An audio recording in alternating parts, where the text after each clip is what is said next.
And as Congress gears up for votes this week to block the president's national emergency declaration on the border wall, the president on his next move. Will I veto it? 100%. 100%. And I don't think it survives a veto. We have too many smart people that want border security, so I can't imagine it could survive a veto, but I will veto it, yes.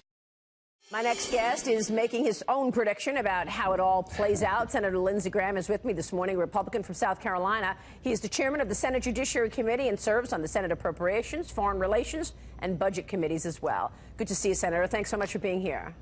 Thank you. So how does this play out? The Democrats going to put this resolution up on Tuesday of this upcoming week. Then it moves to the Senate. Can you tell us what happens then?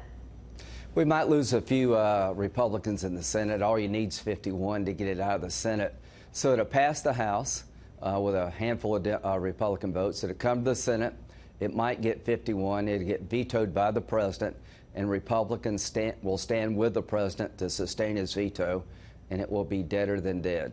So what do you want to say about this? I mean, here we have a situation where we continue to see break-ins at the border, at the ports as well. I mean, why would Republicans not be behind the president on this? Well, some people believe that the emergency declaration could lead to Democrats in the future doing the same thing on other issues. That's not my concern. My concern is a broken border. It is not a manufactured crisis, and what upsets me so much is that in 2013, almost all Democrats voted for $9 billion for border security, for barriers, as part of a $44 billion package. So to my Republican friends, it's clear to me they're not recognizing President Trump won. They're not having the same attitude about barriers under Trump as they did Obama. You're basically legitimizing, marginalizing the Trump presidency by not standing by the president, because the Democrats are not playing fair with President Trump. He doesn't have any choice but to declare a national emergency, and he has all the legal authority he needs to do it. And in terms of the money that he can gain from other agencies as a result of the national emergency, we're talking about, what, $3 billion roughly from the money in the Treasury. I mean, tell us where this money comes from and why you believe that these are monies that have been appropriated but not used and are available to the president in this regard. Well, he wants $5.7 billion. Now, what does that number represent? That number represents the top 10 priorities of the Department of Homeland Security as to where you actually need barriers. This is not President Trump sitting down and making stuff up. This is what the professionals tell us we need. These are the top 10 sites that we need a barrier to protect the border, and the total cost is $5.7. You take the $1.375 out of that, what Congress gave him, and you go into the military construction bill, you go into other pieces of legislation, you move money around, and you build out the wall, the barrier. That's where he's going to get the money from, some from here, some from there. And the National Emergency Declaration has been used 50 times. Obama sent troops to the border. Bush 43 sent troops to the border. Trump is sending troops to the border.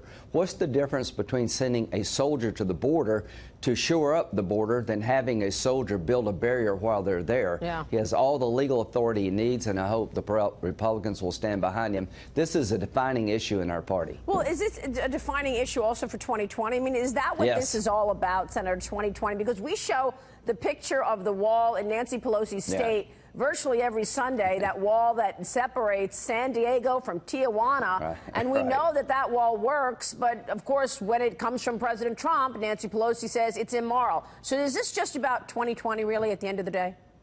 This is about they hate Trump so much they will not give him a fraction of what we did for Obama and Bush.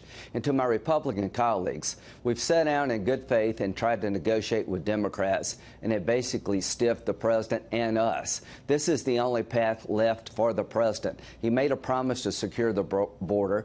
It is not a manufactured crisis. It is a real, serious national security problem. Stand behind the president as he goes through other accounts to get the money to build the barriers we need to be safe.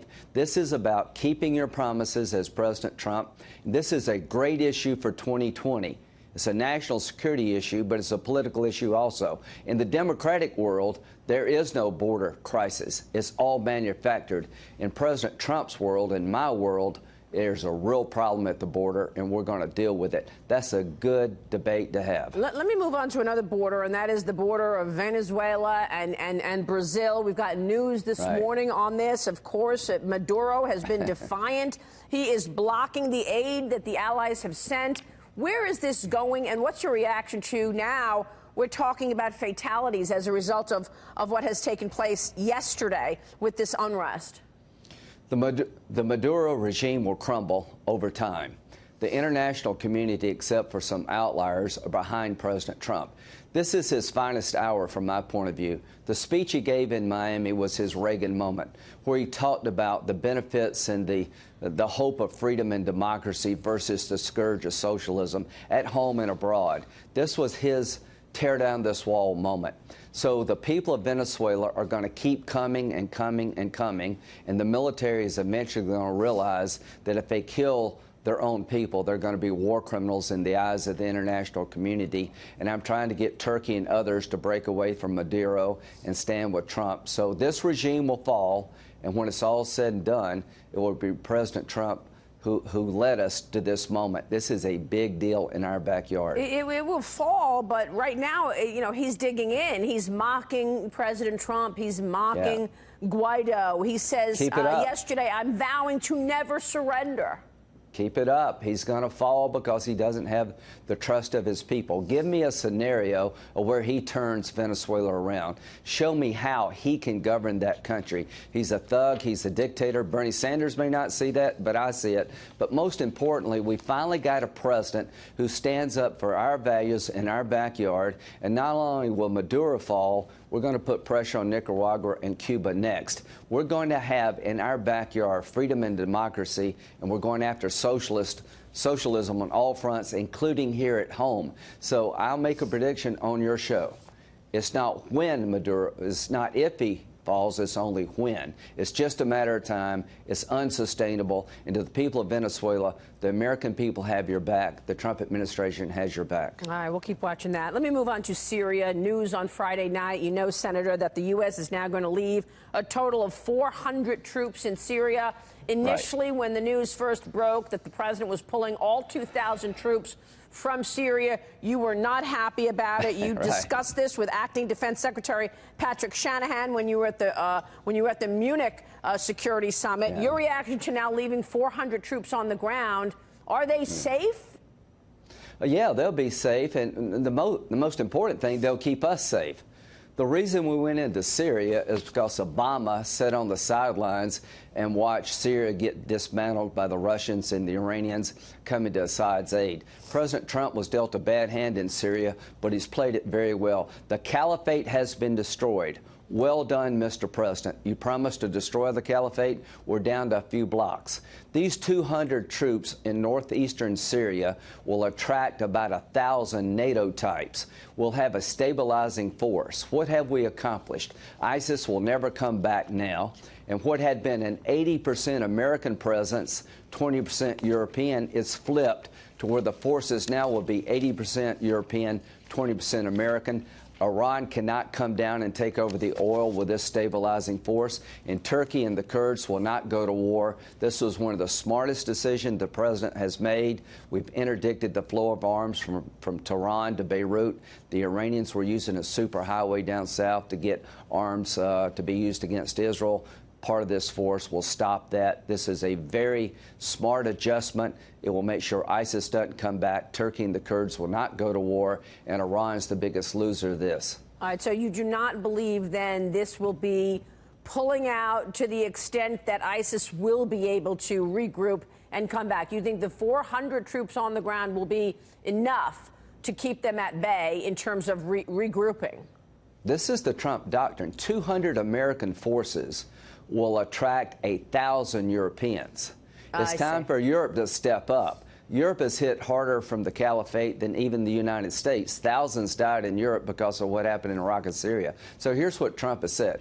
I will stand with you. We'll provide air cover, and we'll have a small force on the ground. But you got to do most of this stabilizing force, and they will. I predict that 80% of this force in northeastern Syria will be Europeans, not Americans. And Trump has flipped it. It used to be 80% of us. Now it's going to be 80% Europeans, and that's the way it should be. And the force down south will prevent Iran from flowing weapons from Iran into Lebanon and Syria to hurt Israel. This was a really smart move. It changed the dynamic on the ground. And I want to applaud the president for making an adjustment that Obama would never make. All right. We want to move on to China because you've got U.S. Trade Representative Bob Lighthizer testifying this upcoming week at a House hearing talking about the China trade issues. Look, we've talked about China aggressiveness on this program a lot in the last year and a half. It's not just trade and tariffs. It's espionage, it's military aggressions, it's forced transfer of technology and IP theft. Right. This past week, I spoke with Secretary of State Mike Pompeo, and he characterized Chinese telecom company Huawei and his discussions in the last 2 weeks with officials in Europe, in particular Poland. Listen to what he said. I've got to get your reaction to this, Senator. Watch. So we have spent time not just at this ministerial in Warsaw last week where we had some real successes, but over the past months we've been out around the world just making sure everybody had the same information, that countries understand the risk of putting this Huawei technology into their IT systems. We can't forget these systems were designed by with the express work alongside the Chinese PLA, their military in China. They are creating a real risk for these countries and their systems, the security of their people. Europeans care deeply about their privacy. The risk to privacy from this technology is very, very real.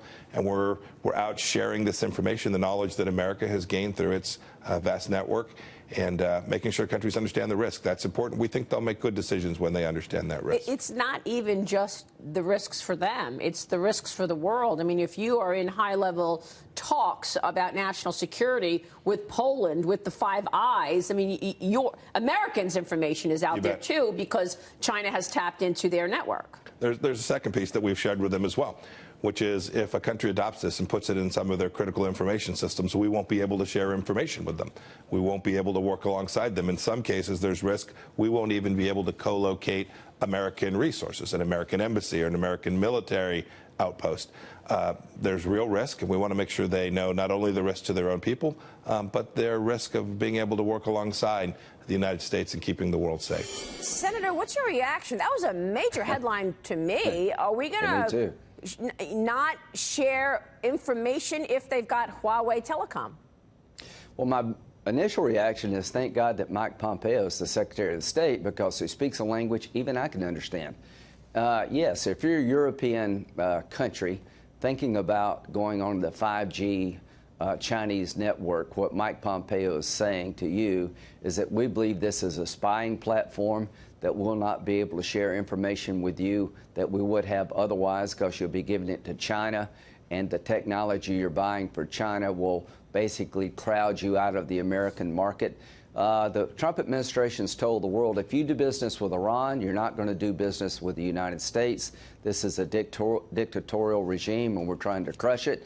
I think what Mike is saying pretty clearly, if you pick Chinese technology, like the 5G systems they're trying to sell, you'll wind up losing access to American information and systems. Make a wise decision. Wow, that is a big statement there.